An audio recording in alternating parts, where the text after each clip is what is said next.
దేవునికి స్తోత్రాలు. వీక్షిస్తున్న మీ అందరికీ ప్రభు నామంలో వందనాలు తెలియజేస్తున్నానండి. ఈరోజు దేవుని వాక్యము కీర్తనల గ్రంథము 91వ అధ్యాయము 10వ వచనం. నీకు అపాయమేమియూ రాదు, ఏ తెగులును నీ గుడారమును సమీపించదు. కీర్తనల గ్రంథము 91వ అధ్యాయం మనం ధ్యానం చేసినట్లయితే, మహోన్నతుని చాటున నివసించువాడే సర్వశక్తిని నీడను విశ్రమించువారు.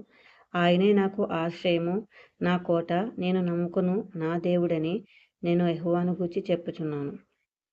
ఎవరైతే దేవుణ్ణి ఆశ్రయిస్తారో, ఎవరైతే ఆయనే కోటగా నమ్ముకుంటారో, అటువంటి వారికి ఏ తెగులు ఏ అపాయము కూడా రాదని వాక్యం సెలవిస్తుంది. కీర్తనల గ్రంథము 91వ అధ్యాయము 9వ వచనం.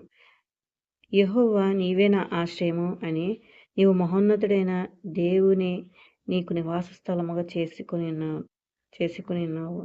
ఇప్పుడైతే దేవుడే మనకు ఆశ్రయము, ఆ మహోన్నతుని చాటున మనం నివాసము చేసుకుంటాము, ఆయన్నే ఆశ్రయిస్తాము. ఏ కష్టాలు వచ్చినప్పటికీ, ఏమొచ్చినప్పటికి కూడా మీరే నాకు ఆశ్రయము ప్రభువా, మీరే నాకు సహాయకుడవు అని మనం దేవుడిని ఎప్పుడైతే ఆశ్రయిస్తామో అప్పుడు దేవుడు మనల్ని ఆపదల నుండి కాపాడే దేవుడు. ఇంకా మనం కిందకి 19వ అధ్యాయము 14వ వచనం చూసినట్లయితే, అతడు నన్ను ప్రేమించుచున్నాడు కనుక నేను అతనిని తప్పించదును. అపాయంలో నుంచి, తెగుళ్ళ నుంచి మనం తప్పించబడాలంటే మనము ఆయన్ని ప్రేమించాలి.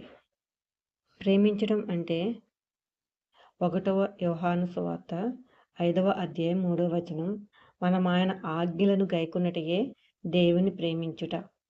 ఎవరినైనా మనం ప్రేమించినప్పుడు మన ప్రేమను వ్యక్తపరుస్తాము.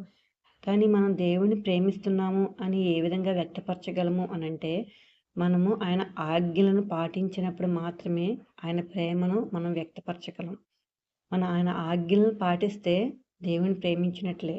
మరి ఆయన ఆజ్ఞలు మనం చూసుకున్నట్లయితే మార్కు సువార్త 12వ అధ్యాయము 33వ వచనం.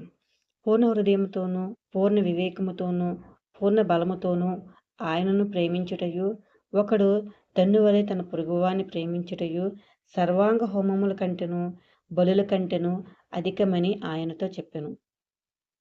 మరి ఆయన ఆజ్ఞలు అంటే ఏంటంటే, పూర్ణ హృదయముతోటి, వివేకముతోని, పూర్ణ బలముతో ఆయనని ప్రేమించాలి. మన వలె మన పొరుగు వారిని కూడా ప్రేమించాలి అనేది ఆయన ముఖ్యమైనటువంటి ఆజ్ఞలు. ఎవరైతే ఈ ఆజ్ఞలు పాటిస్తామో అప్పుడు మనము ఆయనను ప్రేమించినట్లుగా వాక్యము తెలియజేస్తుంది. దేవుణ్ణి ఆశ్రయించినప్పుడు, దేవుడే మన నివాస స్థలముగా చేసుకున్నప్పుడు దేవుడు మనల్ని ఆపదల నుంచి, తెగుళ్ళ నుంచి కాపాడతారు. ప్రార్థన. పరిశుద్ధుడమైనటువంటి ప్రియ పరలోకపు తండ్రి, పరిశుద్ధ నామానికి స్తోత్రాలు చెల్లిస్తున్నాం ప్రభువా. అపాయముల నుంచి, తెగుళ్ళ నుంచి మమ్మల్ని కాపాడే దేవుడవు తండ్రి, ప్రేమ కలిగిన దేవుడవు. ఆజ్ఞలు గాయకొని మిమ్మల్ని ఆశ్రయించితే ఆపదల నుంచి, తెగుళ్ళ నుంచి కాపాడతారని మాతో మాట్లాడిన విధానాన్ని బట్టి మీకు లెక్కలేనని స్తోత్రాలు ప్రభువా. ఈరోజు ఇంకెవరైతే రక్షణ పొందుకోలేకున్నారో, మిమ్మల్ని విశ్వసించలేకున్నారో వారందరూ కూడా రక్షణ పొందుకోవడానికి, మీ అందరి విశ్వాసం ఉంచడానికి కృప చూపించమని అనేక మందిని రక్షణలోకి ప్రభువా నడిపించండి. మారుమనసు అనుభవంలోనికి నడిపించండి. ఈ రోజంతయు వినూతన వాత్సల్యముతో మమ్మల్ని నింపి నడిపించమని నా ప్రభువును రక్షకుడైన యేసుక్రీస్తు వారి పరిశుద్ధ నామంలో వేడుకుంటున్నాం తండ్రి. ఆమేన్. God bless you. దేవుడు మిమ్మల్ని, మీ కుటుంబాలని బహుగా దీవించి ఆశీర్వదించునుగాక. ఆమేన్.